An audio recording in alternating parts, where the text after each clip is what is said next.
Gracias, Freddy. Gracias a usted por la oportunidad de estar aquí en primer plano, en Radio Bacana, que tiene gran sintonía a nivel provincial y nacional, y poder dialogar con usted y a través de ello con la ciudadanía, para iniciar invitándoles a todos para el día de mañana a partir de las 19 horas, 7 de la noche, en el Teatro Segundo Cuevaceli de la Casa de la Cultura, en donde se hará el lanzamiento del tercer tomo de Loja de Ayer. El tercer tomo contiene 8 capítulos nuevos. El primer tomo tiene 8 capítulos, segundo tomo otros 8 capítulos, y estos 8 capítulos se suman a los 16 anteriores, de tal manera que Loja de Ayer cuenta con 24 capítulos, todos sobre diferentes aspectos.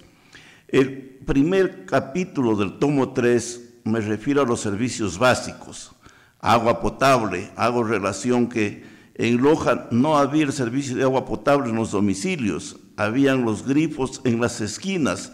Ahí íbamos los muchachos de ese entonces a llevar el agua para dejar en las casas, 1, 2 o 3 baldes para que pueda utilizarse este líquido elemento. Solo después, cuando vino el IEOS, se implementaron los servicios ya en todos los domicilios. Doctor, perdonen la interrupción, pienso que puede ser pertinente. Si no nos puede ayudar, cada vez que diga eso, puede asociar con la fecha, nada más eso, solo eso. Usted avance, pero cuando está hablando de eso, habla de qué tiempo, de qué época era, qué fecha aproximada. Ya, los grifos que había en las esquinas, estamos hablando de 1950, la década del 60. Luego hablamos del alcantarillado, no había tampoco alcantarillado ni público ni particular, se usaban las letrinas y acequias que había por toda la ciudad, década del 50 y del 60, así mismo hasta que llegue el IEOS. Energía eléctrica, a pesar de ser Loja la primera ciudad en tener energía eléctrica, era muy deficiente, había un foquito en cada esquina con postes de madera. Hacíamos la broma a los jóvenes de ese entonces, década del 60, de que había que prender un fósforo para ver el foco. Luego las telecomunicaciones, asimismo los jóvenes de ahora no conocen, década del 60 hasta la década del 70 había el telegrama, habían unos compañeros que en bicicleta iban a dejar los telegramas en la casa, que eran mensajes muy cortos porque había que evitar el número de palabras ya que costaba.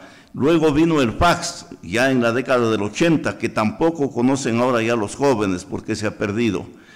Luego tenemos la radio y televisión, las primeras radios que vinieron a Loja, Radio Telefunken. No había radios transistores, década del 60.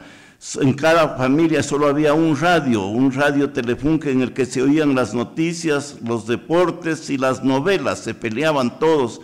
La mamá quería ver la novela, el papá los deportes, los hijos la música. Y era un problema de contar con un solo radio en la casa. Luego teníamos los equipos de sonido. Asimismo había década del 50, del 60, la vitrola. Luego vinieron ya en la década del 70 los cassettes. Había mucha música grabada en cassette antes de que ya a fines del siglo casi llegaron los CDs. El capítulo 2 hablamos de vías de comunicación, cómo era la red vial y la vialidad en Loja. Asimismo, en la década del 50, del 60, había el arrierismo, había las piaras de mulas que transportaban a personas y a cosas por los caminos polvorientos de toda la provincia. No había carreteras. Para ir a Guayaquil había que ir a Puerto Bolívar, y de Puerto Bolívar en barco se iba a Guayaquil, no había carro a Guayaquil. A Cuenca también la carretera era muy deficiente. A Zamora también la carretera era de herradura y se hacían 2 días, por eso había una parroquia que ahora se llama El Tambo, ahí se dormía la primera vez. Solo después ya en la prefectura del doctor Eloy Torres Guzmán vino un programa de caminos vecinales en donde se incrementaron estos en las principales cabeceras cantonales y parroquiales. El capítulo 3 hablo de la vida estudiantil. cómo eran durante estos 50 años la vida en las escuelas, qué escuelas habían en Loja, en San Sebastián, la Miguel Riofrío Escuela Fiscal, a la que asistíamos los que vivíamos arriba, decíamos en ese entonces, y en la escuela José Ángel Palacios, en donde asistían los que vivían abajo, que decíamos entonces hasta el barrio Alberjero. Había mucha rivalidad entre las dos escuelas fiscales. También había una escuela fisco-misional religiosa, que era la de los hermanos cristianos de La Salle. Eso en escuelas para varones. Luego teníamos los colegios. También en los colegios había mucha rivalidad entre el Bernardo Valdivieso, que era el colegio fiscal, el colegio La Dolorosa, que era colegio particular, y para los que estudiaban en la noche y trabajaban, había el nocturno Leones de Loja. Para las damas, las señoritas, había escuelas y colegios confesionales, las Marianas, la Porciúncula, la Inmaculada. Ahí se educaron las jóvenes de ese entonces. Habían actos muy significativos, habían concursos intercolegiales, había el juego del carnaval, bueno, y muchas circunstancias que permitían interactuar a los diferentes hombres y mujeres que se educaban en escuelas y colegios de ese entonces. También en las universidades teníamos la Universidad Nacional, y ya en la década del 70 apareció la Universidad Técnica Particular de Loja, y a finales de la década del 90 la Universidad Internacional. El capítulo 4 hablo de la música en Loja, la música lojana, los principales intérpretes y la música que se ha producido en Loja y que determina que esta sea una ciudad capital musical del Ecuador. En el capítulo 5 hablo de frutas y plantas. Este es un capítulo sabroso para mí. Aquí había muchos frutos silvestres. Los de mi generación recordarán que íbamos a los tanques de agua potable en ese entonces, y máximo hasta donde está hoy los locales del Cabo Minacho, a coger. Primero había muchísimas moras, había uvillas, había quiques, joyapas, salapas. Había otros frutos que, si bien había en las huertas, se cogían jícamas, membrillo, capulíes, y así una gran cantidad de frutas que eran típicas, unos nativos de Loja, otros cultivados en Loja, y así también una gran cantidad de plantas medicinales. Había en todas las huertas tilo, llantén, sangoracha, menta, cedrón, mortiño, bueno, todas estas que casi se utilizaban en hacer las horchatas en ese entonces. En el capítulo 6 hablo de los actos religiosos, cómo era el bautismo, cómo se celebraba el bautismo en Loja, con botada de capillos, cómo era la primera comunión. Había la confesión en donde lo encerraban al joven y iba a hacer su primera comunión en ayunas. Luego la confirmación, cómo se desarrollaban los funerales en la ciudad de Loja. Las fiestas de fin de año, de Navidad y Año Viejo, había concursos de Navidad y Año Viejo, el Consejo Provincial promovía estos concursos. En todas las casas se hacían años viejos, se los confeccionaba en familia, los que no concursaban. Y en la noche todo el pueblo iba a las calles, era muy difícil caminar a pie o en carro a ver los años viejos que estaban en concurso. También había en ese entonces las ferias de ganado y de carros, que especialmente los fines de semana llamaba la atención a las personas. En este capítulo también se incluye un artículo de Efraín Borrero sobre la procedencia de algunas familias de Loja, y está también incluido el capítulo sobre los torazos de Urdesa. El capítulo 7 es prensa escrita y radial. Aquí hablo del periodismo radial y del periodismo escrito, y de los personajes del periodismo durante estos 50 años. partiendo de Agustín Aguirre, José Castillo Luzuriaga, José María Vivar, Juan Cuevas Serrano, Luciano Lazo, Eduardo Valdivieso, Flavio Coronel, José Coronel, Luis Bernardo Cuenca, Víctor Manuel Sánchez, Efraín Herrera Guerrero, Adriano López Mejía, José Maural Castillo, Eduardo Ruiz Luna, Luis Antonio Muñoz, César Correa Jaramillo, Adolfo Coronel, Fausto Aguirre, Roosevelt Barrazueta, Jorge Paredes, Vicente Castillo, Luis Javier Benítez, Walter González Prado, Gonzalo Ojeda, Jaime Guzmán, Vicente Lizaldes, José Íñiguez, Fabián Coronel, José Luis Ojeda, Freddy Aponte, página 279, Santiago Armijos. Aquí están los personajes que hicieron periodismo en esta década, y están también todas las radios que se crearon en estos 50 años. La Voz de Loja, que la trajo Antonio Acemani en 1940. El Coro Santa Cecilia, la radio se inició en 1941, dirigida por la doctora Virginia Rodríguez Vid. 28 de mayo, que la implantó el señor Carlos Valareso Loaiza en 1944, y que desde 1948 se llamó Ondas del Zamora. Centinela del Sur, que apareció en 1956 con Flavio Ernesto Coronel en la Villa Zuli, que el primer locutor fue Edgar Canelos. Luego, desde 1962, la radio tiene como gerente propietario, tenía a José Coronel Illescas. Luego Radio Nacional Progreso, que apareció en 1958 con Efraín Herrera Guerrero. Radio Luz y Vida con el padre Julián Lorente en 1967. Radio Loja 97.2 apareció en 1982. La Hechicera 89.9, que de los hermanos Coronel Vélez.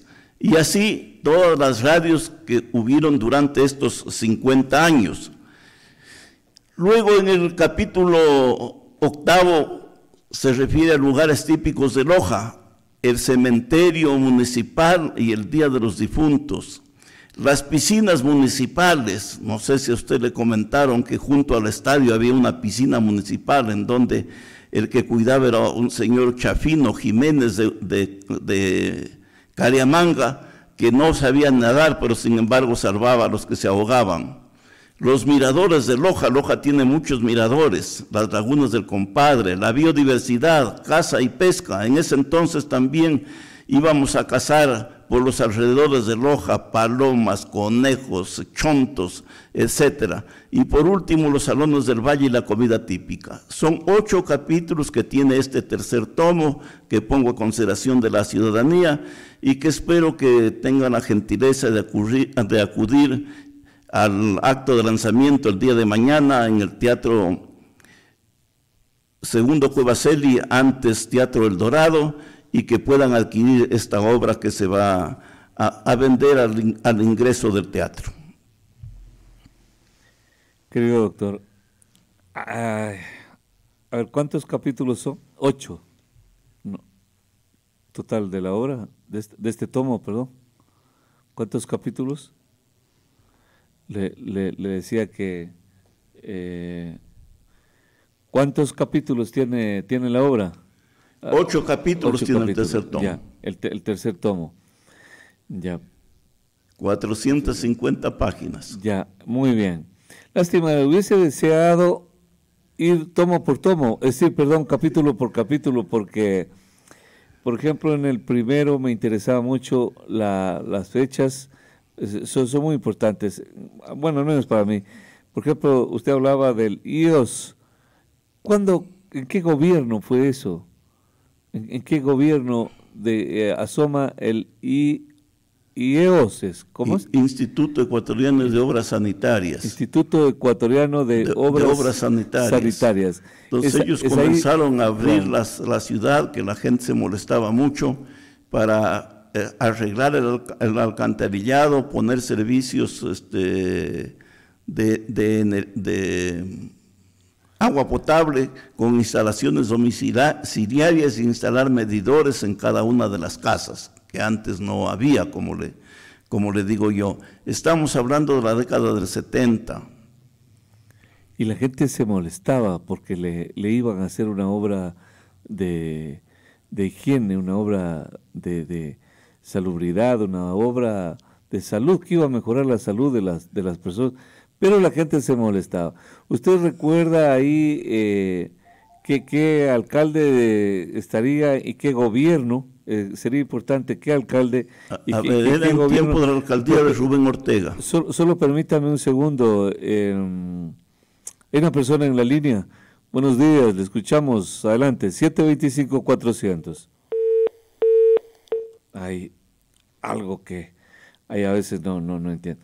Le ruego, por favor, reitere la llamada, pero le estamos dando paso inmediatamente a la persona que quiere intervenir al 725-400. 725-400, la línea está liberada ahí. Doctor, decía usted, bueno, ya nos dijo, a ver, viene la llamada, entra la llamada. 725-400, buenos días, le escuchamos, adelante. Buen día, Freddy, doctor Reinaldo. Muchos saludos a usted, nuestra época universitaria, usted también al frente de la UNL.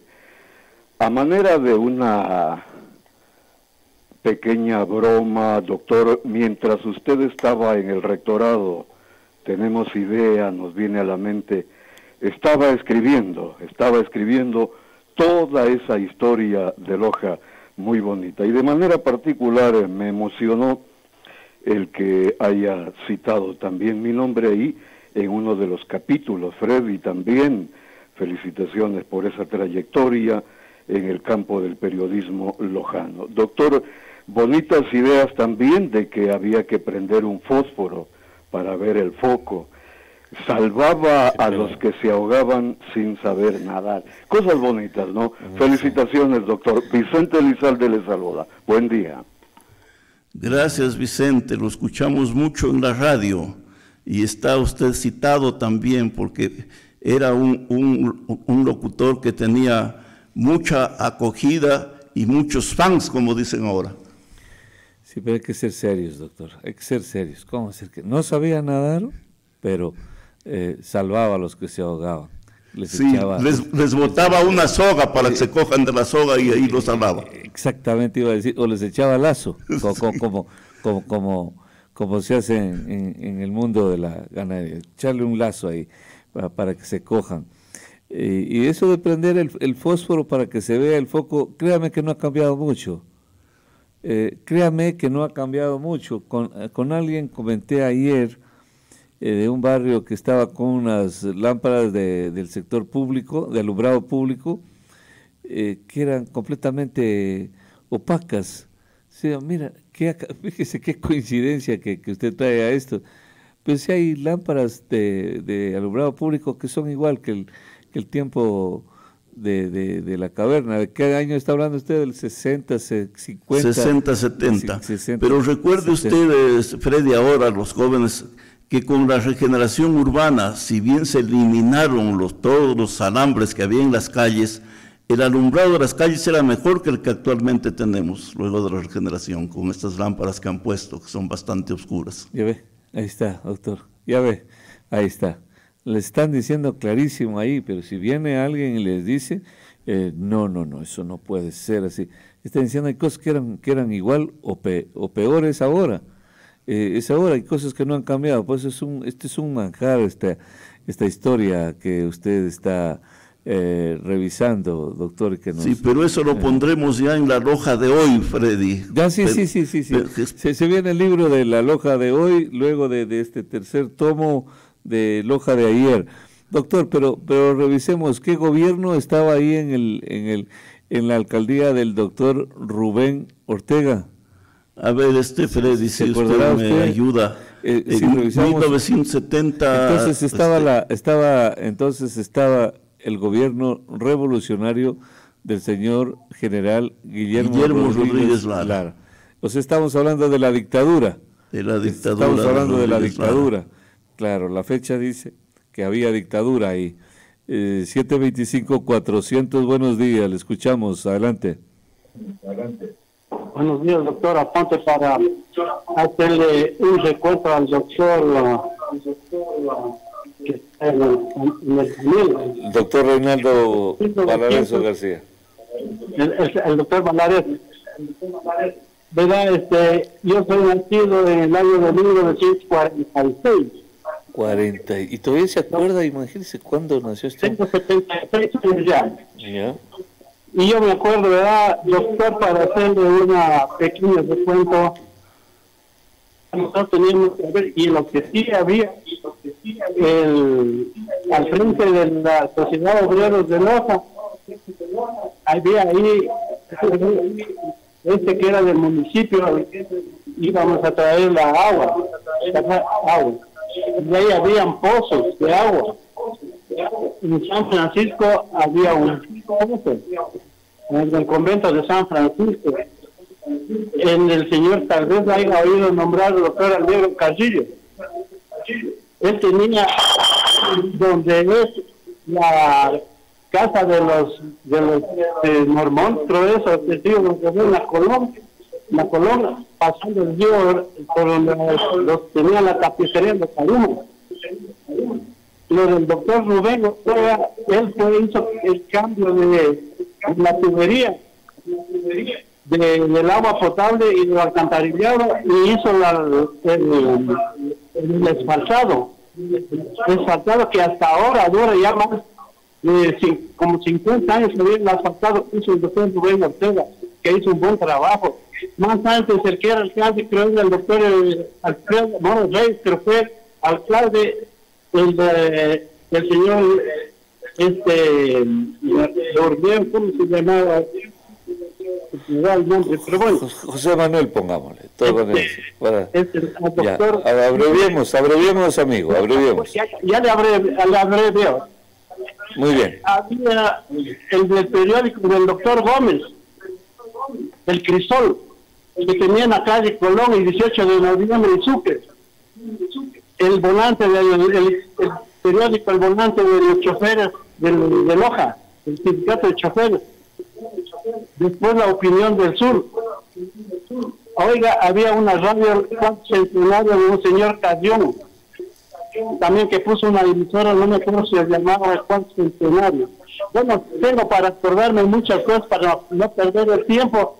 Quizás algún día puedo hacerle un recuento, porque yo viví en el barrio San Francisco. Muy bien. Gracias, amigo. Gracias, amigo. Gracias a la persona que habló, que ha sido contemporáneo mío. Yo también soy del 46. Efectivamente, cuando estamos hablando de la prensa escrita, están citados todos los periódicos y medios de comunicación que él señaló.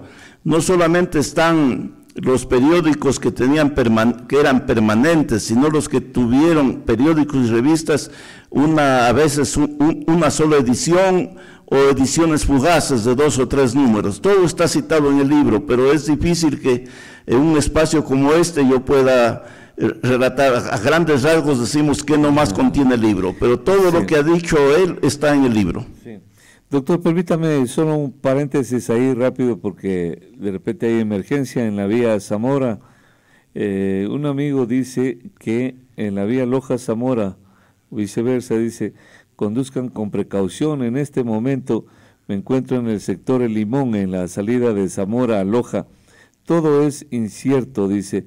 No se sabe a qué hora habilitarán la vía, por cuanto se sabe que existen daños en la vía por el sector del retorno.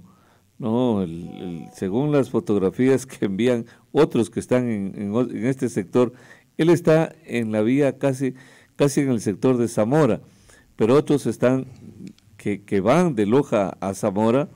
Dice que existe gran cantidad de vehículos esperando y seguirán acumulándose, se seguirá acumulando la caravana de la cola de carros, porque parece que el daño es de magnitud.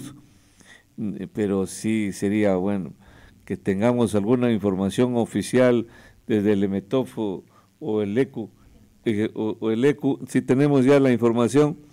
Tenemos la información y dice que la información oficial dice que la Secretaría Nacional de Gestión de Riesgos y Emergencias informa que la vía Zamora-Loja se encuentra cerrada en su totalidad.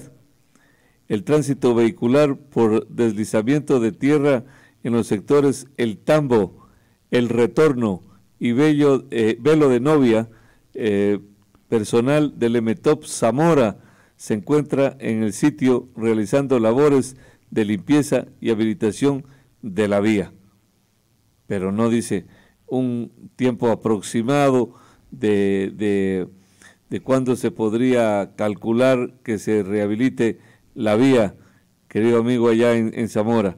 Este es un comunicado oficial de la Dirección de Riesgos, de la Subsecretaría de Riesgos, pero que no dice un tiempo aproximado, porque los daños parece que son severos. Entonces, estaremos de todas maneras actualizando la información oficial. Si ellos tienen un aproximado, nosotros le corremos traslado de esa información lamentable que hay, porque el daño parece que es como decíamos, extremo ahí en la vía Zamora. Muy bien, doctor, vamos a retomar el diálogo. Créame que hubiese deseado ir capítulo por capítulo, porque regresarnos este rato al primero, al segundo, es bastante imposible. Por ejemplo, algo me recordaba de la vialidad, se hacía en Piaras, dice usted, ¿no? Se iban hasta Puerto Bolívar, supongo en burro, caballo, mula, yegua, lo que encuentren ahí, seguramente era así el viaje desde Loja hasta Puerto Bolívar. A ver, ya dependiendo de la época, primero solamente caminos de herradura, pero ya en la década del 70 había carretera hasta Puerto Bolívar. ¿Sabe usted que antes de eso el barco llegaba a Puerto Gelí? Pero luego Puerto Gelí está en Santa Rosa. En Santa Rosa. Ahí llegaba el barco. En la década del 20, del 30, llegaba el barco a Puerto Gelí, pero luego después ya fue imposible, entonces el barco llegaba a Puerto Bolívar. Ya se iba en carro. De aquí se hacía un día entero, se viajaba de mañana y se llegaba a las 7 de la noche a Puerto Bolívar. En Puerto Bolívar se tomaba el vapor, decían en ese entonces, y a las 9 de la noche salía el vapor. Había que subirse pronto para tomar una silla o hamacas, no había asiento ni hamacas para todos, sino había que hacer el viaje de pie, y a las 5 de la mañana se llegaba al malecón. El malecón era un hervidero de gente, los muelles estaban en el malecón, los barcos llegaban al malecón. Claro, pero a ver, no entiendo la parte allá. Si se iba en barco, entraban al muelle de Guayaquil, al malecón 2000, que es ahora, siempre fue un muelle. Eso, ahí en el malecón 2000, ahí habían los muelles. Claro, cada dos cuadras había un muelle, ahí atracaban los barcos. Es que hasta ahora están ahí, pues está la marina, está ahí, pues llegan barcos, incluso estos de las escuelas de marinos, llegan los barcos gigantes que son atractivos para la ciudadanía. Le iba a preguntar, pero se me fue. Claro, la gente cuando iba por tierra cuenta la historia que llegaban solamente a Durán, por eso después me llamó la atención. Digo, ¿cómo llegaban al muelle? Pero es que era por barco. Ah, sí, claro, bueno, eso era de Quito a Guayaquil, del norte se llegaba hasta Durán, no había puentes, entonces en Durán se iba en Gabarra, al bus lo subían en la Gabarra, entonces 4, 5, 6, hasta 10 buses se pasaba en Gabarra y se llegaba a Guayaquil al otro lado. También había un servicio, era medio turístico, de algunas personas que iban los trasladaban, les daban la vuelta a la ría y era un paseo, pero no había puentes, no había puentes. Alvarito dice que se va de la Molinera a su casa solo en un jet. Son unas canoas, pero no sé cómo, bueno, jet debe ser un poco más sofisticado. Más sofisticado y más grande, pero él se va en unas lanchas de esas, creo que todas con filos de oro, alguna cosa, porque él vive, entiendo que vive a la orilla del río ¿Qué será Guayas ahí ya donde desembocan todos los ríos? No, a ver, tenemos los dos ríos que forman el Guayas un poquito antes del puente, se unen. El Babahoyo y el Daule. El Daule y el Babahoyo. Claro. Entonces, algo conocemos de la geografía y la historia, porque el Lazo con Vera no sabían dónde era el río Upano, no sabían. Creían que estaba en la costa cuando estaba en el oriente. Claro, que hablaban tonterías, pero hablaban. Eso es lo bonito. Y como es el presidente, hay que perdonarle. El otro, como es el presidente, dice hay que perdonarle. Y nadie le corrige a ese rato. Y así funciona el mundo. Pero ¿por qué no se revisa la historia, doctor? No se necesita haber vivido en esos tiempos. Es decir, no es una experiencia vivencial. Es una historia, es un registro de la historia que no se pierde y que ustedes se dan el trabajo de mantenerlo vigente, doctor. Ese intelecto es suyo, esa preparación, ese acopio de información profusa que hace, es lo que luego lo convierte en una obra literaria extraordinaria, de un valor literario extraordinario, doctor, porque esta es una obra de consulta obligada, ¿no? Sí, eso aspiramos, que las nuevas generaciones, las presentes y nuevas generaciones que no vivieron esta época, conozcan cómo fue Loja, cómo era nuestra vida. Por eso decimos visión retrospectiva de su convivir y desarrollo, cómo se convivía en Loja y cómo fue desarrollándose la ciudad poco a poco, adelantando, porque siempre fuimos una ciudad preterida, olvidada, difícil de acceder. Hasta ahora tenemos este problema de que las vías de comunicación no son los mejores. Sin embargo, aquí se desarrolló el arte, la cultura, la ciencia.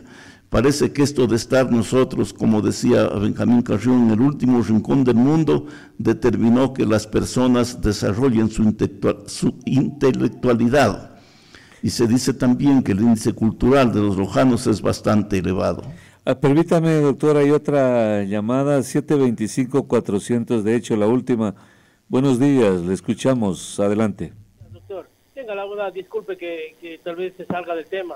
Por molestarle y por parte suyo, por su medio, un llamado nuevamente al señor Villamagua de Vialsur, que la semana pasada estuvo ahí, y le enviamos unos videos de acá de Quinara, que se nos está yendo la vía con la lluvia y quedó en venir a ver, y hasta ahora no hay ningún resultado, doctor. No puede ser, hombre. No puede ser. Entonces, fíjese, doctor, un asunto que es así, me parece que es pertinente, que es puntual, y que tenemos que asociarlo. Yo no sé si en extremo, pero cuando dice que en los tiempos antiguos había que prender un fósforo para ver el foco, y la verdad es que ahora no ha cambiado eso. Usted váyase por cualquier calle, doctor, incluso fuera de este regenerar es peor, es más oscuridad, pero váyase a cualquier barrio y va a ver las lámparas como son. Punto uno, vea las vías. Usted habla de este abandono sempiterno de la vialidad. Díganos en qué ha cambiado, solo mendigando cada vez, que nos ayuden con eso. Le comentaba que aquí yéndose por la vía paralela que está a Malacatos, había un derrumbe ahí ya varios días, semanas, ahí está abandonado, en el sector de Quilloyaco, ya está completamente abandonado. Y esa supongo que debe haber sido la vía principal, doctor, antes a Malacatos. Claro, la vía iba por allí, iba por Quilloyaco, llegaba a Cajanuma y de ahí bajaba por Pueblo Nuevo, Rumichitana. Ya ve, ahí está, claro, por Caxarrume, por eso ese camino que hay ahí anteo. Entonces tampoco es que ha cambiado mucho, hay algunas cosas que no han cambiado. Doctor, el 60%... O sea, no ha cambiado lo suficiente, hemos mejorado, pero no lo suficiente. Doctor, súmele algo más para su Loja de hoy, para esta fenomenal obra que se aproxima. El 60% de los barrios en Loja no tienen servicios básicos, doctor. ¿Cuál es la diferencia entre los años 60 y 70? Y podemos hacer una analogía así, y va a ver usted cómo nos encontramos con que solamente hemos crecido demográficamente posiblemente en alguna parte, en la parte urbana, en territorio, bueno, en muchas cosas se habrá crecido, pero no es que se ha mejorado el 100%, doctor. Así mismo es, todavía hay muchas deficiencias. 60% de barrios sin servicios básicos, dígale al barrio Memphis y a cualquiera de esos, Botub, dígale que le cuente a una persona ahí en qué se ha diferenciado con cuando él vivía en los años 50, una persona quizá que ya tiene algunas vueltas, ¿no? Pero pregúntenle, no hay nada, para ellos no ha cambiado nada, no ha mejorado la situación. Que se van en Piara, eso sí ya nadie lo hace, creo, ¿no? Ya no lo hacen porque ahora todo el mundo tiene carro. Y motos. Y motos, lo que nadie tiene es un caballo. Porque mantener un caballo solo es para los ricos, cuesta mucho. Dice este mensaje, las piaras de mulas llegaban hasta Piñas, de ahí había camioncitos que los llevaban hasta Puerto Gelí, tomaban barco, en donde había 3 clases o categorías, de primera, de segunda y de tercera. Algunos barcos naufragaron y llegaba al actual Malecón 2000 o al puerto al pie del Cerro Santana. Bueno, todo es lo mismo, ¿no? Todo es lo mismo en Cerro Santana. Pero naufragaban, dice, y sí se daría ese tipo de situaciones que perecía la gente ahí, doctor, en ese naufragio. ¿Cómo no? Sí, inclusive comentan que el capitán Sergio Romero, que pues después tuvo el aéreo Cóndor y que falleció aquí en la ruta trayendo la gente de Zaruma, había tenido un percance en uno de esos barcos y por poco se ahoga. Sí, hubo algunos. Hubo testimonios de los que sobrevivían. Sí. Querido doctor, yo quiero agradecerle, se nos fue el tiempo, yo sabía que esto iba a ser un manjar, conversar con este historiador, que es el doctor Reinaldo Valareso García, pero es que él lo lleva al libro, ¿no? Está aquí vivo el testimonio. ¿Podemos terminar con la invitación para el día de mañana, doctor? Sí, por favor, nuevamente rogar a todos los amigos, compañeros, familiares, conciudadanos, a los que son de mi leva y de levas anteriores, que todavía tenemos la suerte de poder estar vivos, y a todos los jóvenes de ahora, nuestros hijos, nietos, que acudan al Teatro El Dorado, que puedan adquirir la obra y que se recreen conociendo cómo era la Loja de ayer. Creo que hay algunos asuntos que van a resultar interesantes, al menos es un testimonio en muchas partes vivencial de cómo ocurrieron las cosas y que pueden despertar algún interés. Aspiro que tengan la gentileza de acompañarnos y de adquirir la obra. Repito, mañana martes 25 de octubre a partir de las 7 de la noche en el Teatro Segundo Cuevaceli, antes Teatro El Dorado. Buenos días, muchas gracias a usted, Freddy, por esta gran oportunidad.